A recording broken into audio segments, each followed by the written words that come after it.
Good morning students. நாம் இப்போ first lesson பார்க்க போகிறோம். சரிங்களா? ஏற்கனவே 2 லெசன் முடிச்சிட்டோம். 5வது லெசன் 6வது லெசன் முடிச்சிட்டோம். இப்போ ஃபஸ்ட் லெசன் பார்க்க போகிறோம். ஃபஸ்ட் லெசன் வந்து லிவிங் வேர்ல்டு அப்படின்னு சொல்லிப்போம். லிவிங்னா என்ன? உயிருள்ள பொருள்கள். உயிருள்ள பொருள்கள் பூமியில் எப்படி வாழ்ந்துட்டுருக்கு அப்படிங்கிறத நம்ம படிக்க போகிறோம். இதுதான் எர்த்து வேர்ல்டு. இந்த வேர்ல்டில் லிவிங் ஆர்கனைசேஷன் எப்படி இருக்குதுன்னு சொல்லி நம்ம படிக்க போகிறோம். அதுக்கு பேர் தான் த லிவிங் வேர்ல்டு அப்படின்னு சொல்லி. ஓகேங்களா? இப்போ நம்ம ஃபஸ்ட்டு பார்க்கலாம். லிவிங் வேர்ல்டில் all the living forms coexist with each other. எல்லா லிவிங் ஆர்கனிசமும் எப்படி இருக்காமல் கோ எக்ஸிஸ்ட் அப்படின்னா என்ன? ஒன்றா சேர்ந்து வாழும். எல்லா லிவிங் ஆர்கனிசமும் கூட்டாக ஒன்றா சேர்ந்து வாழக்கூடிய பண்பை பெற்றிருக்கு. There are 8.5 million. ஒரு மில்லியனுங்கிறது 10 lakhs. ஓகேங்களா? அப்போ 8.7 மில்லியன்ஸ்னால் எவ்வளவு? 87 லட்சம் species of organism can been estimated to exist on earth. பூமியில் மொத்தமாக 87 லட்சம் ஸ்பீசிஸ் சிற்றினங்கள் உயிர் வாழுது அப்படின்னு சொல்லி ஒரு கணக்கெடுப்பு நடத்திருக்காங்க. சரிங்களா? பூமியில் மொத்தம் எத்தனை உயிரினங்கள் வாழுதாமா? 87 லட்சம். 8.7 million species present in earth, exist in earth. இதில் இருக்குது. The reports 80% of all species in land, 90% of seas yet be discovered. இன்னும் இனிமே தான் கண்டுபிடிக்கணும். எவ்வளவு நிலத்தில் வாழக்கூடிய உயிரினங்களில் 86% இன்னும் கண்டுபிடிக்கல. அது இனிமேல் தான் கண்டுபிடிக்கணும். கடலில் வாழ உயிரினங்களில் 91% இன்னும் கண்டுபிடிக்கல. இனிமேல் தான் கண்டுபிடிக்கணும். எட் டு பி டிஸ்கவர்டு. இனிமேல் தான் கண்டுபிடிச்சி அவங்களுக்கு பேர் வச்சு அட்டவணையில் சேர்க்கணும். இவ்வளோ என்ன கண்டுபிடிக்காமல் இருக்குது. இதெல்லாம் நீங்கள் வந்து தான் கண்டுபிடிக்கணும். ஓகேங்களா?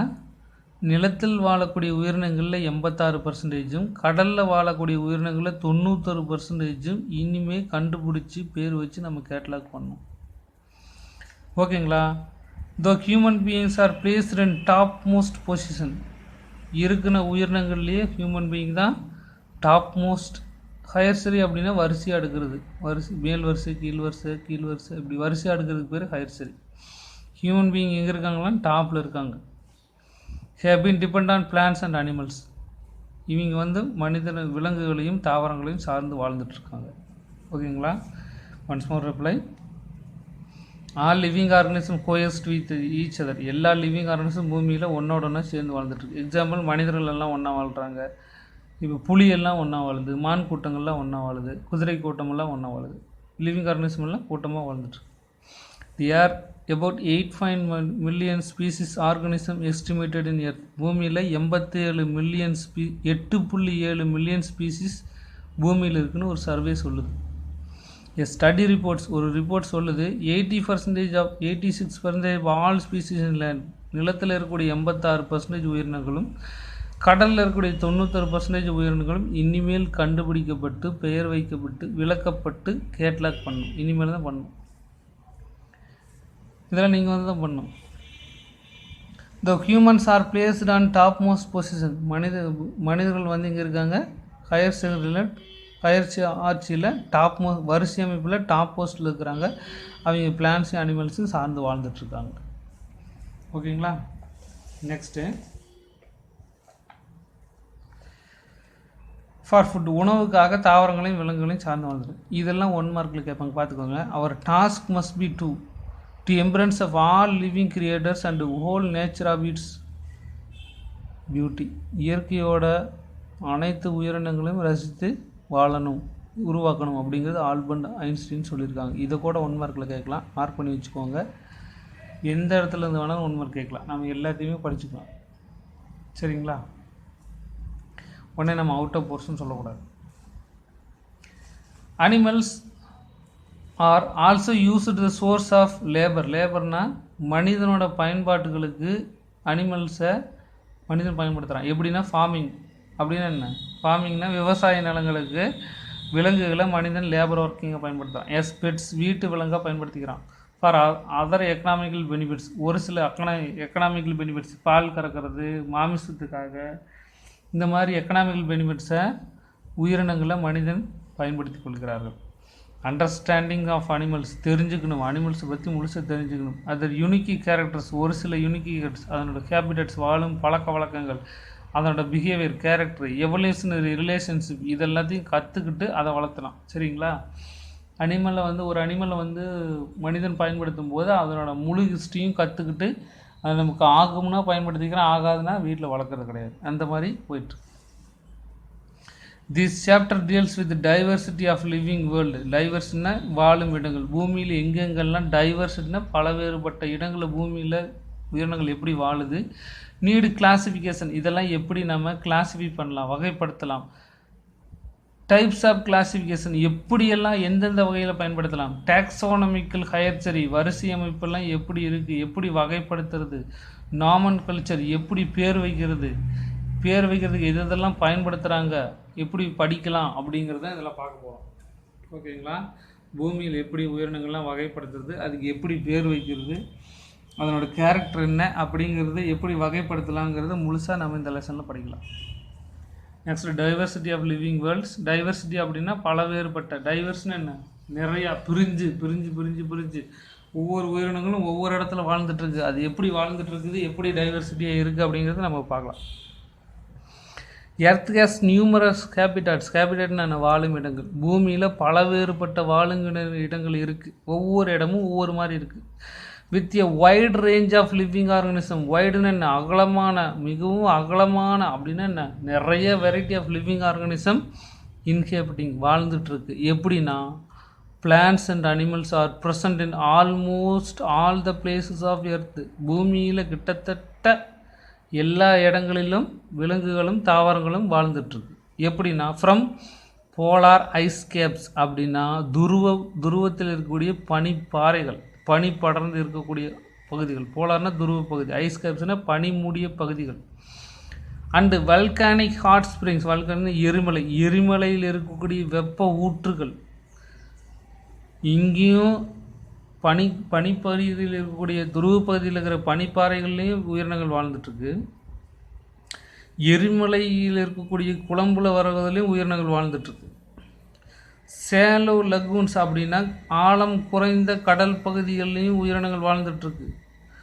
டீப்பஸ்ட் ஓஷன்ஸ் மிகவும் ஆழமான பகுதிகள் கடல்லையும் உயிரினங்கள் வாழ்ந்துட்டுருக்கு. இந்த மாதிரி எல்லா பகுதியிலையும் உயிரினங்கள் வாழ்ந்துட்டுருக்கு அப்படின்னு சொல்கிறாங்க. ஃப்ரம் டிராபிக்கல் ரெயின் ஃபாரஸ்ட் மழை அதிகமாக பெய்யக்கூடிய பருவ மலைக்காடுகள், ட்ரை அண்ட் பேட்ச்டு டெசர்ட்ஸ் மிகவும் வறண்ட பாலைவனங்கள், இந்த மாதிரி எல்லா இடத்துலையும் இருக்குது. எங்கெங்கே இருக்காமல் துருவத்தில் இருக்கக்கூடிய பனிப்பாறைகளையும் உயிரினங்கள் வாழ்ந்துட்டுருக்கு. எரிமலை குழம்புகளையும் உயிரினங்கள் வாழ்ந்துட்டுருக்கு. ஆழம் குறைவான கடல் பகுதியிலே ஆழம் அதிகமான பகுதி, பருவக்காற்று மலைக்காடுகள், வறண்டு போன பாலைவனங்கள், இந்த மாதிரி எல்லா இடத்துலையும் உயிரினங்கள் வாழ்ந்துட்டு தான் இருக்குது. உயிரினங்கள் இல்லாத இடமே இல்லை. Their variety of species have been seen adapt to successfully live in diverse ecosystem. ஒவ்வொரு இடத்துலையும் இருக்கக்கூடிய உயிரினங்கள் அதுக்கு தகுந்த மாதிரி சக்ஸஸ்ஃபுல்லி அடாப்டட் ஆகி டைவர்சி ஒவ்வொரு இடத்துலையும் வாழ்ந்துட்டுருக்கு. ஓகேங்களா?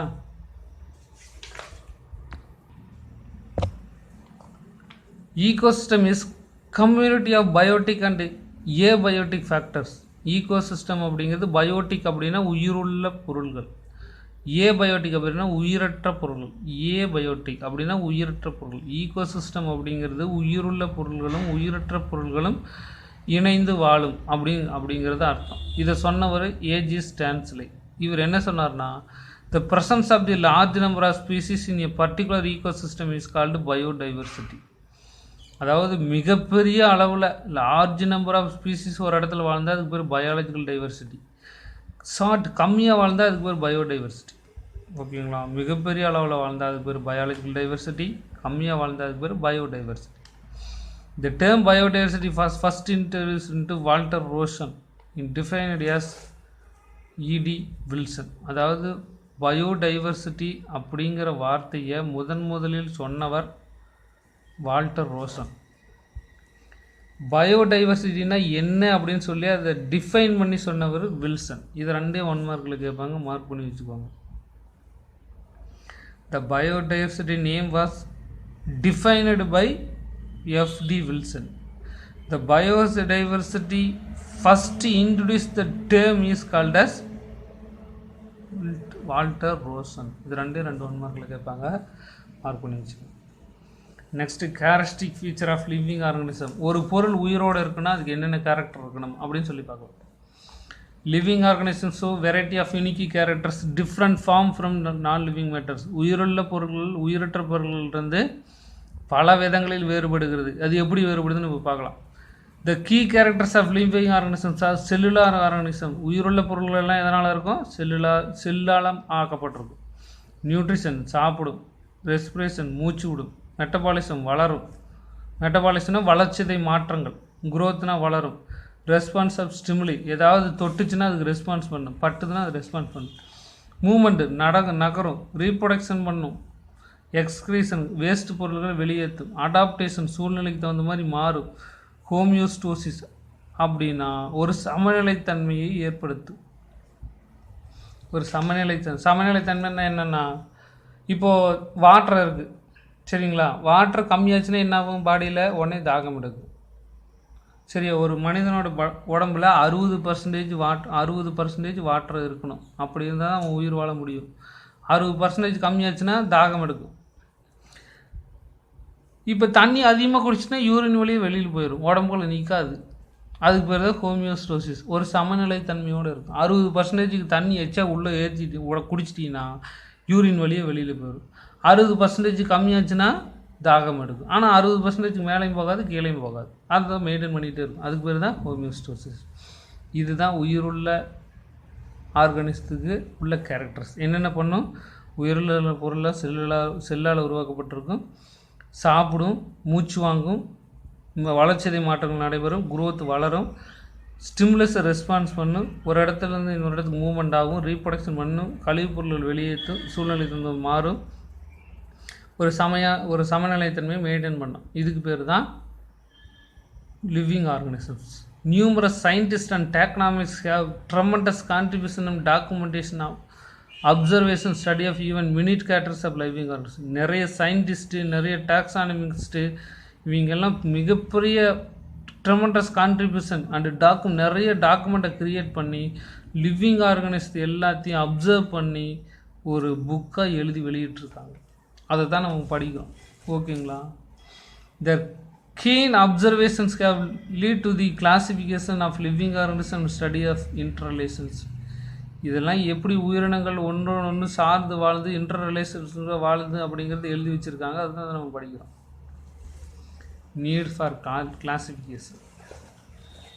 எதுக்காக நம்ம கிளாசிஃபிகேஷன் வைக்கிறோம், அதனால் தேவை என்ன அப்படின்னு சொல்லி பார்க்கணும். We come across many places where things arranged in specific categories. நம்ம நிறைய இடத்துல ஒவ்வொன்றும் அரேஞ்ச் பண்ணி நம்ம பார்த்துருப்போம். எடுத்துக்காட்டாக ஒரு சூப்பர் மார்க்கெட்டை பார்க்கலாம். The cells rows can be columns and செல்ஃப்ஸ்னால் செல்ஃபு, காலம்ஸ்னால் நடுவில். கியோகிரைஸ் அப்படின்னா மளிகை ஜாமான்கள். காஸ்மெட்டிக்ஸ் அப்படின்னா என்ன? அழகு சாதன பொருட்கள். டாய்ஸ்னால் பொம்மைகள். ஸ்டேஷனரிஸ்னால் எழுது பொருட்கள். ஸ்நாக்ஸ்னால் சாப்பிட்ற பொருட்கள். ஒரு ஸ்டென்சில்ஸ்னால் கருவிகள், துணிகள். இதெல்லாம் ஒவ்வொன்றும் ஒவ்வொரு இடத்துல அடுக்கி வச்சுருப்பாங்க. ஓகேங்களா? நீங்கள் சூப்பர் மார்க்கெட் போனீங்கன்னா அரிசியெல்லாம் அந்த பக்கம் இருக்கும், பருப்பெல்லாம் இந்த பக்கம் இருக்கும், வெஜிடபிள்ஸ் எல்லாம் ஒரு பக்கம் வச்சுருப்பாங்க, ஃப்ரூட்ஸ் எல்லாம் ஒரு பக்கம் வச்சுருப்பாங்க, பேனா பென்சில்லாம் ஒரு பக்கம் வச்சுருப்பாங்க. சரிங்களா? பிளாஸ்டிக்ஸ் எல்லாம் தனியாக வச்சுருப்பாங்க. இந்த மாதிரி ஒவ்வொன்றும் ஒவ்வொரு இடத்துல வச்சுருப்பாங்க. ஏன் அப்படின்னா அந்த இடத்த போய் நம்ம ஈஸியாக எடுத்துக்கலாம். இல்லைனா ஒரு பேனாவை தேடணும்னா சூப்பர் மார்க்கெட்டே சுற்றிட்டு வந்தால் தான் பேனா எடுக்கணும். அப்படி இருந்தால் நம்ம யாராவது வந்து வாங்குவாங்களா? வாங்க மாட்டாங்க. ஒவ்வொன்றும் ஒவ்வொரு இடத்துல வச்சுருந்தா பேனானா அங்கே போய் எடுத்துக்கோங்க, பென்சில்னு அங்கே போய் எடுத்துக்கோங்க, மாவுனா அந்த பக்கம் போய் எடுத்துக்கோங்க, அரிசினா அங்கே போய் எடுத்துக்கோங்க, பருப்பு இங்கே போய் எடுத்துக்கோன்னு சொல்லிடலாம். அதுக்கு பேர் தான் கிளாஸிஃபிகேஷன். இதுக்கு தான் கிளாஸிஃபிகேஷன். இஃப் நாட் அரேஞ்சு, இதெல்லாம் அரேஞ்ச் பண்ணி வைக்கலினா we organised a manner customers and sales persons will waste the lot of time. இதெல்லாம் இப்படி அரேஞ்ச் பண்ணி வைக்கலினா ஏகப்பட்ட டைம் வேஸ்ட் ஆகும். டு ஃபைண்ட் த ஐட்டம்ஸ், எந்த பொருளை கண்டுபிடிக்கிறதுக்கு ஏகப்பட்ட டைம் வேஸ்ட் ஆகும். ஸோ அதனால் அவங்க கிளாஸிஃபிகேஷன் பண்ணி பண்ணுறாங்க. அதே மாதிரி தான் உயிரினங்களும் இன் சேம் வே, அதே மாதிரி தான் உயிரினங்களும் கிளாஸிஃபிகேஷன் பண்ணி வச்சோம்னா பூமியில் நம்ம ஏற்கனவே சொன்னால் 8.7 மில்லியன்ஸ் ஆஃப் ஸ்பீசிஸ் உயிர் வாழ்ந்துட்டுருக்கு. இதெல்லாம் நம்ம எப்படி கணக்கெடுக்கிறது, எப்படி நாம் தெரிஞ்சுக்கிறது, இதுக்கு தான் கிளாஸிஃபிகேஷன் வைக்கிறாங்க. இந்த சேம் வே அதே மாதிரி லைப்ரரிக்கு போனீங்கன்னா the books are alphabetically arrange ABCD வகையில் அரேஞ்ச் பண்ணி வச்சுருப்பாங்க. ஜெனரிஸ் வைஸ் இன்ட்டு சுயசரிதைகள், நாவல்கள், கிட்ஸ் ஸ்டோரிஸ், சயின்ஸ் அறிவியல் கண்டுபிடிப்புகள் இதெல்லாம் வரிசையாக அடுக்கி வச்சுருப்பாங்க. லைக் வைஸ் அதே மாதிரியே nearly impossible to study of all living organisms, பூமியில் இருக்கக்கூடிய எல்லா லிவிங் ஆர்கனிசமும் கிளாசிஃபிகேஷன் பண்ணலைன்னா நம்மளால் படிக்கவே முடியாது. அதுக்காக தான் கிளாசிஃபிகேஷனை அவங்க பண்ணி வச்சுட்டாங்க. Hence become necessary the device some means the methods to make a possibilities process is called classification. இதனால தான் உயிரினங்களை எல்லாம் வகைப்படுத்தி வச்சு படித்தோம்னா நமக்கு ஈஸியாக இருக்கும்னு அவங்க வகைப்படுத்தி வச்சுருக்காங்க. இதுக்கு பேர் தான் classification. The classification is a process which thinks the grouped and convenient categories. Convenient நமக்கு சாதகம் மாதிரி நமக்கு ஈஸியாக தெரியறதெல்லாம் தெரியக்கூடிய கேரக்டரை வச்சு நமக்கு கற்றுக்கிட்டு பேஸ்ட் ஆன் ஈஸிலி அப்சர்வபிள், ஈஸியாக நம்ம தெரிஞ்சுக்கிறது, ஈஸியாக எல்லாத்துக்கும் தெரியக்கூடிய கேரக்டரை வச்சு நம்ம அதை வச்சுக்கிறோம். ஓகேங்களா? ஈஸியாக நமக்கு தெரியக்கூடிய கேரக்டரை வச்சு கிளாஸிஃபை பண்ணுறோம். இப்போ பறக்கிறதெல்லாம் பறவைகள், அது பறக்கிறது எல்லாத்துக்குமே தெரியும். ஓகே, ஈஸியாக தெரியும், அதனால தான் பறவைகள்னு வச்சுட்டோம். சரி, ஊர்ந்து போகிறதெல்லாம் ரெப்டைல்ஸ், அது ஈஸியாக தெரியும், எல்லோரும் ஊர்ந்து போகிறதெல்லாம் நம்ம தெரிஞ்சுக்கலாம், அதனால் அதுக்கு பேர் ரெப்டைல்ஸ். இந்த மாதிரி ஈஸியாக தெரியக்கூடிய கேரக்டர் வச்சு நம்ம பிரிச்சுக்கிறாங்க. The scientific time used per categories taxa அப்படின்னா வகைப்படுத்துதல் அப்படின்னு சொல்லி பேர். டேக்ஸானா வகைப்படுத்துதல். The taxa indicates the categories of different levels. For example, kingdom Animalia includes multicellular organisms such as reptiles, mammals, etc. டாக்ஸாவில் வந்து எல்லா குரூப்பும் டிஃப்ரெண்ட்டாக வச்சுருப்பாங்க. எக்ஸாம்பிள் ரெப்டைல்ஸ் ஊர்வன, மேமல்ஸ் பாலூட்டிகள், பேர்ட்ஸ் பறவைகள், இந்த மாதிரி தனித்தனியாக பிரித்து வச்சுருப்பாங்க. Based on the characteristics all living organism can be classified into different taxa. அவங்க ஒரு சில கேரக்டர் பண்புகளை வச்சு நாம் எல்லா லிவிங் ஆர்கனிசம் டாக்ஸாவை பிரிக்கிறோம். The science of classification is called as taxonomy. இது ஒரு 2 மார்க். இதிலிருந்து எழுதணும், பேஸ்டு ஆன் இருந்து எழுதணும். ஓகேங்களா? இதிலிருந்து இது வரைக்கும் எழுதணும். ஒரு சில கேரக்டரை வச்சு லிவிங் ஆர்கனிசம் டிஃப்ரெண்ட் டாக்ஸாவை மாற்றுறோம். இது அறிவியல் முறைப்படி இப்படி மாற்றுறதுக்கு பேர் taxonomy. External and internal characters are along with the developmental process ecological information organs is essential. வெளிப்புற உள்புற அமைப்புகள் அது எப்படி வளருது, ஈக்காலஜிக்கல் இன்ஃபர்மேஷன், இது எல்லாத்தையும் தேவை, இதெல்லாம் தெரிஞ்சால் தான் நம்ம கிளாஸிஃபிகேஷன் பண்ண முடியும். As the form a basic taxonomical studies, இதெல்லாம் தெரிஞ்சால் தான் நம்ம பேசிக்ஸ்லேருந்து ஸ்டார்ட் பண்ண முடியும். இந்த கேரக்டிஃபிகேஷன் அதனோட கேரக்டரு, ஐடென்டிஃபிகேஷன் அதுக்குண்டான ஐடென்டிஃபிகேஷன், அதனோட characters, special characters, nomenclature பெயரிடுதல், கிளாசிஃபிகேஷன் வகைப்படுத்துதல், scientific stage basis and the taxonomy. இதெல்லாம் சயின்ஸ் டாக்ஸானமியில் பேசிக். இதெல்லாம் தெரிஞ்சுக்கிட்டு தான் நம்ம பண்ண போகிறோம்.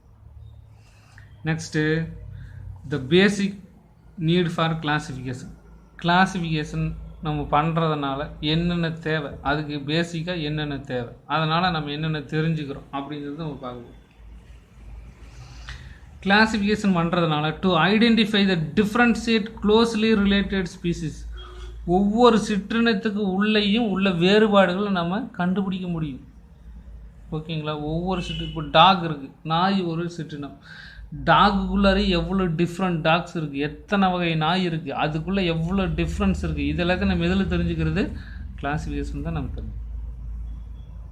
ஓகேங்களா? இப்போ மாடுன்னு ஒன்று இருக்குது, மாடில் எத்தனை வகை இருக்குது, சிந்து மாடு, டெல்லி மாடு, இந்த மாதிரி நிறைய அதுக்குள்ளே இருக்கிற டிஃப்ரென்ஸில் நம்ம எதில் தெரிஞ்சுக்கிறோம்? இதெல்லாம் தெரிஞ்சுக்கிறோம். சரிங்களா? பேர்ட்ஸ்னு ஒன்று இருக்குது, பேர்ட்ஸில் எத்தனை வகைகள் இருக்குது, அத்தனை வகைக்குள்ள டிஃப்ரென்ஸும் நம்ம இதில் தான் தெரிஞ்சுக்கிறோம். To know the variation among the species, 2 ஸ்பீசிஸுக்குள்ளே இருக்கக்கூடிய வேரியேஷன் என்னென்ன, டிஃப்ரென்ஸ், 2குள்ள வித்தியாசம் என்ன, 2குள்ள வேரியேஷன் என்ன, எல்லாமே இதில் படிச்சுக்கலாம். To understand the evolution of species, evolution என்ன, எங்கேருந்து இது வந்தது, பரிணாமம் எங்கேருந்து வந்தது. இப்போ பேர்ட்ஸ் எதுலேருந்து வந்தது?